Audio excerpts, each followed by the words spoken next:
Okay, we're here at the Veterans Affairs Medical Center. My name is Carlton Cartwright. I'm an organization called the Children's Coalition Incorporated. And today's date is November the 28th? No, the 29th. Yeah, November 29th, 2012. Right? And the person I'm here interviewing, his name is? Tommy Gaskin. Okay, Mr. Gaskin, thank you very much. And, okay, what is your birthday, Mr. Gaskins? That'll be December 10th, 1958. And what is your present address? 1500 North Congress Avenue, apartment 831, West Palm Beach, Florida. Okay, and what years did you serve on active duty? 1978 to 1984. And what branch of the service were you in? U.S. Army. Okay, you and I were in the service at the same time. Is that right? 78 to 84. Oh, yes. Okay. Okay. All right. Where did you serve? I did basic training at Fort Jackson, South Carolina, and AIT in Fort Benning, Georgia.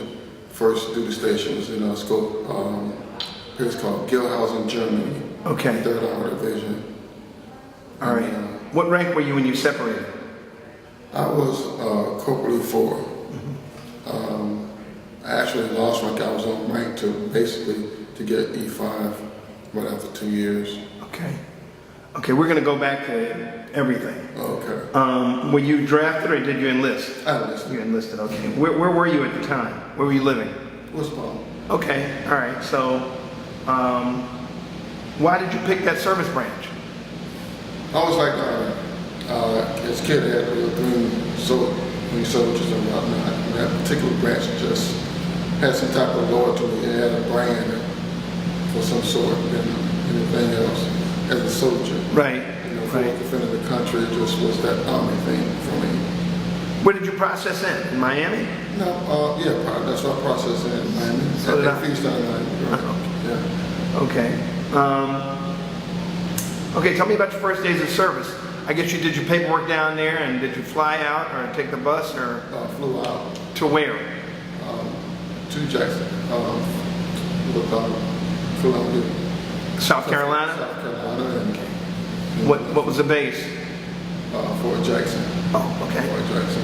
All right, so tell me about basic training. What was that like? It was new, but I was mentally ready because at that point, my father told me there's a civilian, military, and two different things. He said, forget everything civilian and absorb everything military. So that mindset, basically, we came to drill sergeants rushing in and everything else, just doing what they said, just made it easier for me. So I became more open-minded towards military. So it was rough, but it was good. Okay.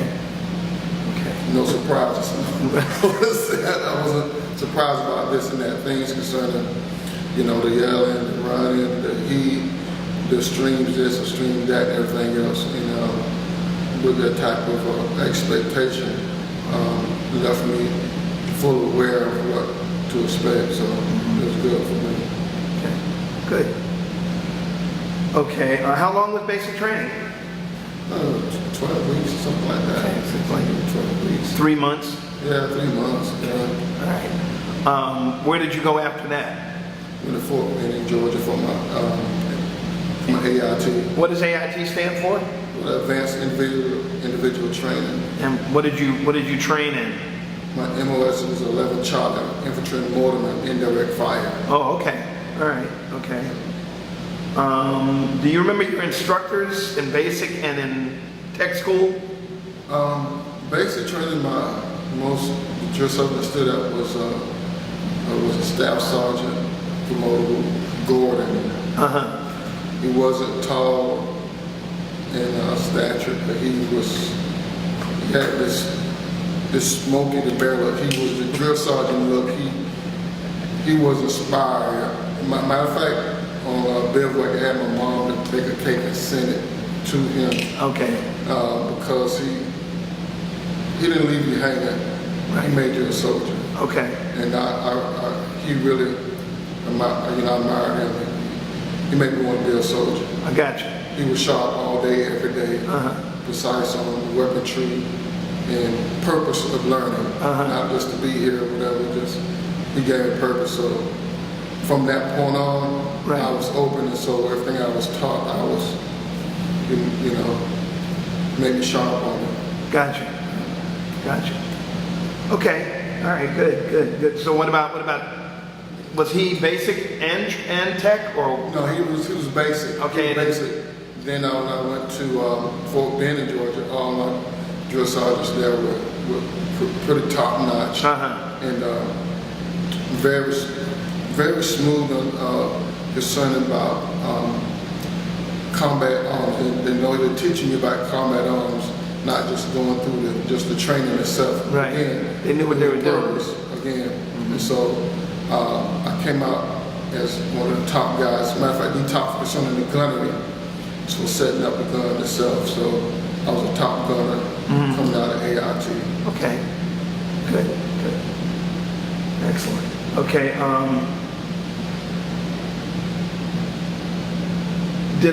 Did you see any combat? No. Just we had a little exercise over in the Philippines back in 1982. Okay. And Ferdinand Marcos was going for re-election. He came under some guerrilla fire at that time in the mountains and whatnot.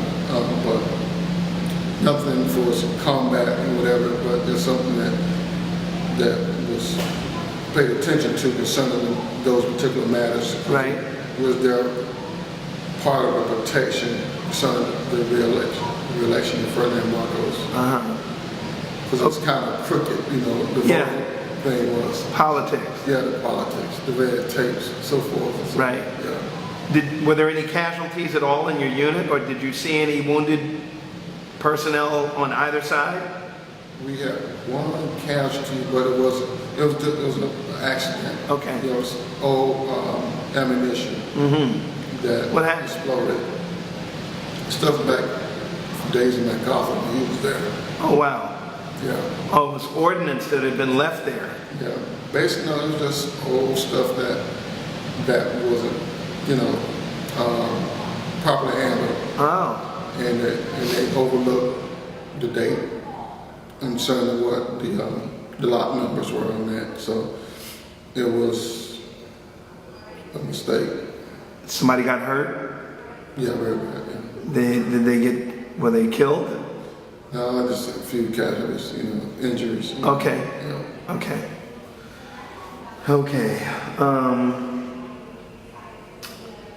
So where else did you go? You were stationed in the Carolinas, and you were in Georgia, and later on in your career you were shipped over to the Philippines. After your AIT training, where did you go after that? Where were you stationed? First duty station was Gilhausen, Germany. Okay. That's in turn where my first duty station. What was your job there? I was ammo barrier from the jump, and then I quickly became a gunner, usually an E4 job, but yet I'm still an E1 at the time. Okay. My skills quickly was honed on for a mobile track unit, and but at that time too, we had some that had been there for a while, so I basically did a lot of live fire and whatnot, expeditions. Okay. Again, start training people that would outrank me. So that quickly came into play. So they put seniority for us, time, grade, and rank and stuff aside to perfect the unit in that manner. Right. Yeah. And where were you in Germany? So how long were you stationed there?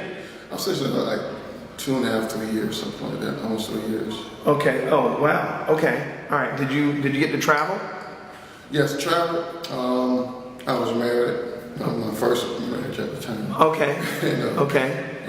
Honeymoon in Paris. Oh. Stuff like that. Great. I was a great navigator too. They taught, whatever they taught me and for his navigation and skills. I got it on real good. I had my own vehicle, Right. so I drove a lot of areas in Germany, at great distances and whatnot, without getting lost and whatnot. So that in turn was enjoying the adventure of having the expeditions and stuff like that. Okay. Yeah.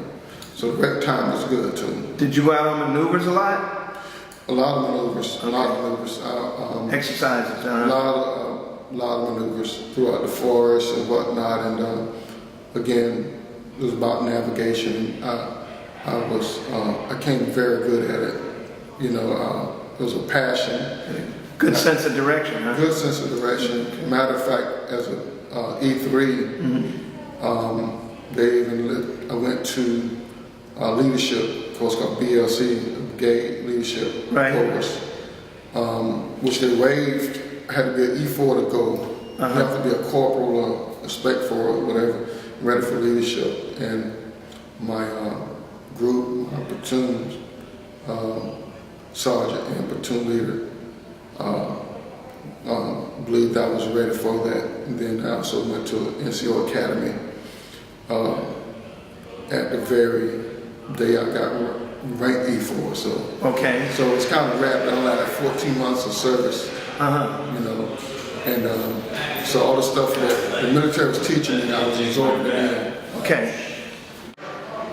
So again, the NCO academies that were there, I took advantage of those and learned concerning my job skills and duties and whatnot, for combat loads and things of that nature itself. So a lot of things began to make sense than just about playing with my toy soldiers, about the Army. So I saw purpose, and I saw the strategies, I saw the communications links between the branch of services like airstrikes and things of that nature. So I was able to call airstrikes and how to authenticate through communications with the Navy and whatever the case may be. So it was a very good experience to instead of just wondering what things are about. So I became very, very specific in it. You were, I guess, hands-on, interactive. Yeah, definitely. Okay. Good. Cool. All right. Let's see. So you didn't. That was the. Okay. We passed by that. Okay. So you were never prisoner of war or anything like that? No. Okay. Tell me about your awards and your medals, citations. Basically, got 2 good conduct medals, 2 overseas, expert qualifications. I also qualified with some of the German, the grease gun, Rat Patrol. What now? Rat Patrol, the grease gun. It's a machine gun that looked like the grease gun. Mounted on a vehicle? Holding your hand. Oh, okay. They call it the grease gun because it looks like a grease gun. Right. It's an old German machine gun. Right. Yeah. Okay. Yeah. And the AK-47 back in 79. So on our regular weapons, I qualified expert. Military Academy awards and stuff like that for schools and whatnot. Right. So things along whatever I achieved. There's some others I just I participated in. Well, letters of appreciation from Ronald Reagan. President. Yeah, at that time I was Schofield Barracks. We was aide and assistant. The Secret Service. Him and Vice President Bush came over, and we had to select a few, and I also was able to have a top secret security clearance too. So anything itself, right? I was among the trusted, so to speak. Okay. Yeah. Okay. Cool. All right. You were in, what is the name of the place you were at in Germany? Gilhausen. Gilhausen. Oh, the G-Town. G-Town, okay. Oh, what big city was that near? What larger city? How far was it from Berlin or Frankfurt? Well, Or Munich? Hanau and Frankfurt was the closest. Okay. Closest to it. Okay. That was like a good little 45 minutes, maybe, something like that. So besides Germany, did you travel anywhere else in Europe? Spain. On leave or maneuvers? No, this was on 3 and 4 day passes. Okay. Okay. And this that occurred due to the fact because I accumulated days off for inspections, for guard duty, whatever. You know, whoever the sharpest and had knowledge and stuff, they call you the man and they set you aside. You get that day off, and plus you accumulate days, Right. and whatnot. So I accumulate those days and take the family for a picnic. Right. Gotcha. Right. Okay. How many kids do you have? At that particular time in the military, I had 3. Okay. Had 3 boys, as a matter of fact. Yeah. How many you got now? 7. Oh. And 5 grandkids. Oh boy. Okay. The eldest is 34. Wow. I got you. All right. Okay. Did you have anything? I was listening to what you were saying before. Did you have anything to do with any battle planning? And the battle plans? Yeah. Yes, concerning peacetime, Yeah. potential wartime. Right. Well, Readiness. definitely. We had an alert when Alexander Haig was the commander there Right. in Europe. We had an alert that we had to do load plans and stuff like that. And matter of fact, I was just getting into leadership position, and they was wanted to just show me because I was one of those ones that was willing to listen and pay attention to what was happening. So a lot of the combat readiness concerned about the ammo being signed over and stuff like that, and Right. going forth to connect with supply concerning the sea rations and things of that nature at that time. Gotcha. We still had, so it's still issuing sea rations. I was going to ask you about the food. And getting timeline data and switching data, flight plan that they were issued and carrying them over and stuff like that, confirmations and things of that nature. So, and assuring it and bringing it back and relaying it back to the commanders, letting them know all was done and stuff like that. Right. Yeah. So tell me, overall, up to this point, did you have all the supplies that you needed? Yes. Okay. And the other question is, how was the food? It was edible. It was edible. It was edible. Soldiers get very, very creative when it comes to the food itself, hot or cold meals or whatever. Right. But no, the cooks were great. They sent out the food and retrieve it and go from there. But the food was the most part good. Okay. Well, but when you got to travel around Europe. Oh, yeah, fantastic. Okay. Fantastic. What was one of your favorite things? I like a lot of the roasted chicken and the bratwurst and stuff like that. Gotcha. So it was good. This isn't about. I got an international palate, so. Okay. All right. So did you get any seafood? Yes, definitely. Okay. Lobster and stuff like that. God. Oh my God. Yeah. So. Okay. Yeah. The food is really good there. It really is. Okay. Where are we at? Let's see. Tell me a couple of most memorable experiences that you had in your military career. Again, stationed in Hawaii. Well, hold on. I apologize. Let's back up. After Germany, where did you go? I went to Fort Riley, Kansas for about a year Okay. and a half, and What was that like? frigid. A Frigid. little cold, huh? It's cold, flat, and not much going on and whatnot. And for the most part, it just did a few movements and nothing big. Went to a couple of major movements. Went to Fort Drum, New York, for some more frigid stuff, cold weather training. But you know that's Watertown, New York is one of the coldest places you'll find in this cold survival training books. Right. So Okay. that was that, you know.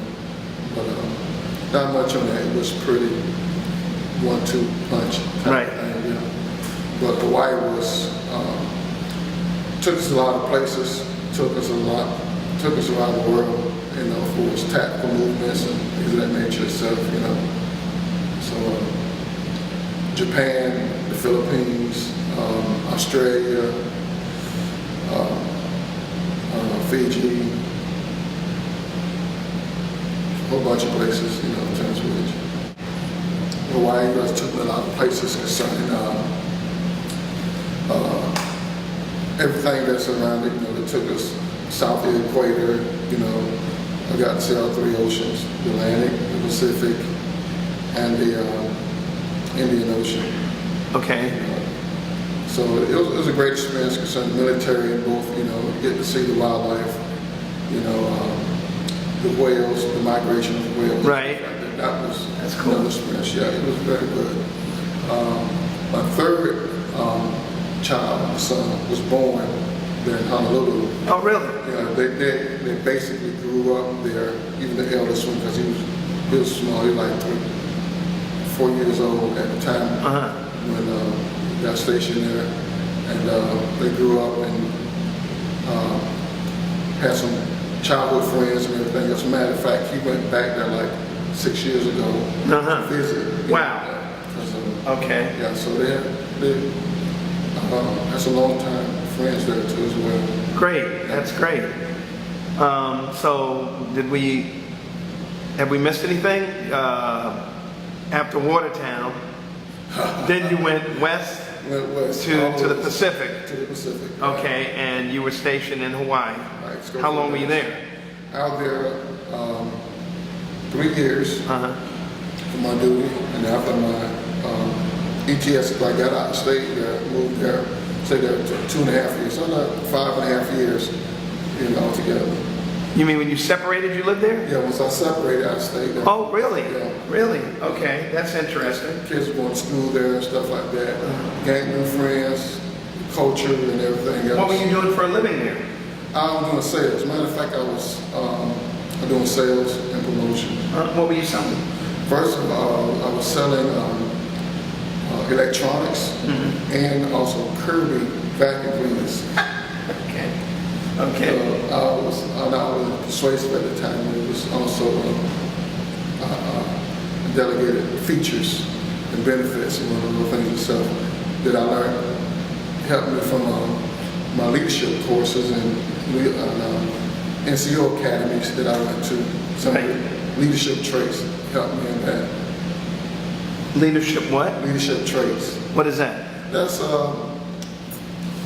the type of traits concerning that leaders should have to help lead the troops and whatnot. One, in essence, the center should be concerned with the welfare of their subordinates, as well as, you know, being mindful of their subordinates. Okay. That nature itself, you know, not just being authoritarian and whatnot. So knowing the needs of your subordinates. So these traits in terms which I was able to incorporate as a salesperson as well. Okay. All right. That works.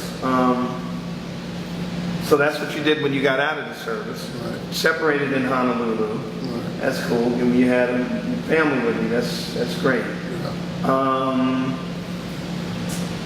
So, what did you think of your peers and your officers over the years? I mean, you know, you have those that had it and some those that did have it. You know, and some of those that were to test things out and move on, both enlisted and officers.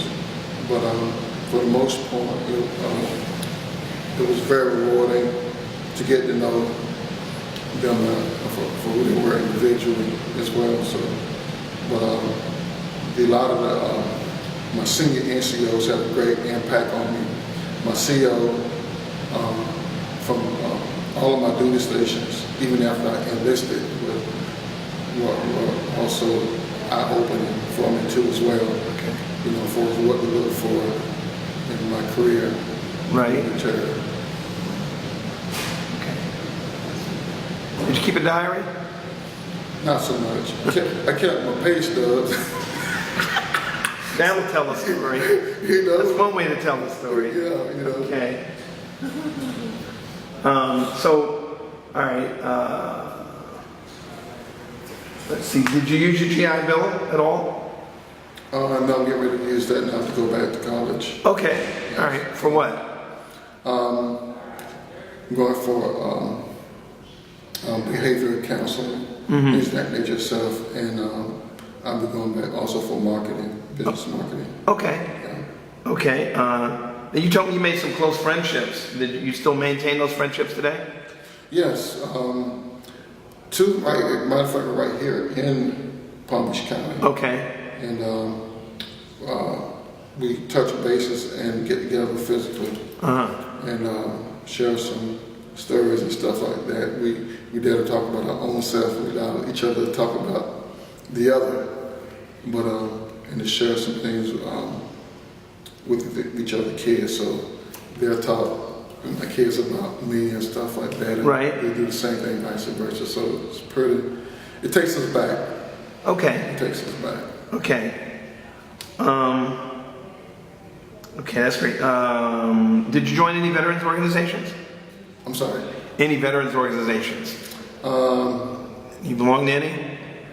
No, I just, after I got out, I did the inactive reserve and just basically, you know. What led you here? Matter of fact,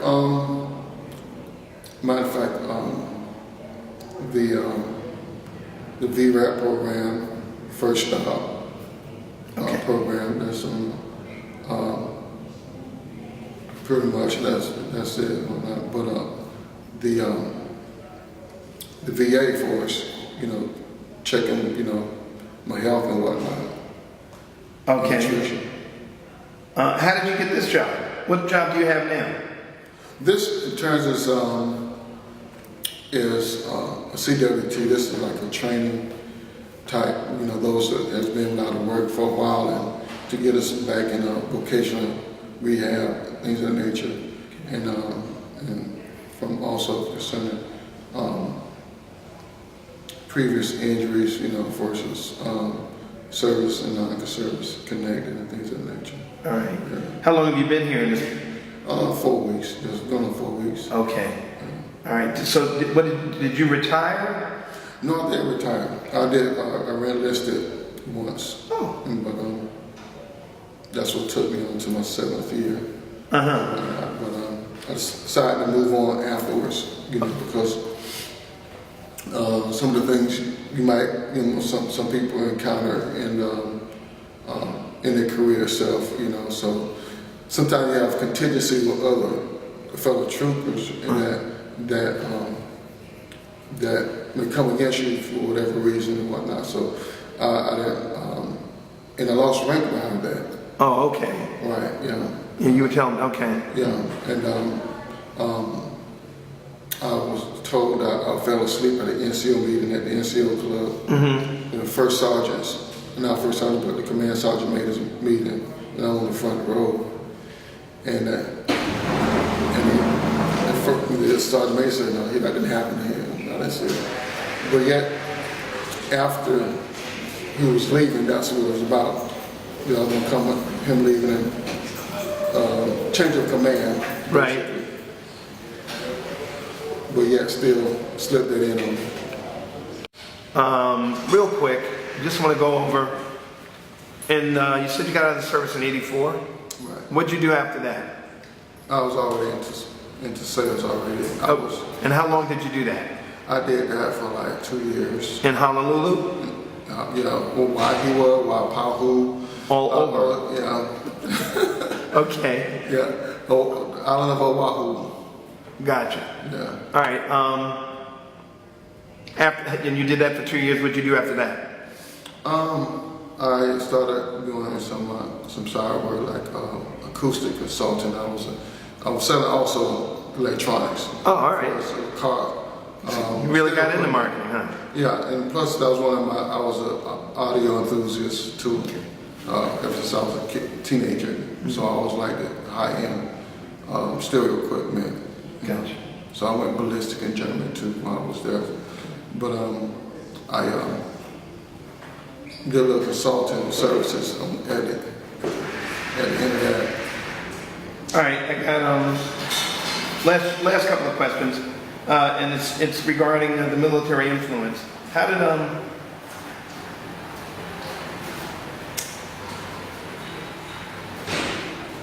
your military experience influence your thinking about war or about the military in general? Well, again, the history of war itself and war history and biblical history, I like that this country well prepared itself to defend itself and to build a strong alliance with other countries as well. So it prepared me more so concerning my diligence as going forth in life to be more prepared, and that my preparation time is never wasted time. Right. And concerning war itself, wherever it was necessary, you'd be necessarily ready. Okay. And one more question.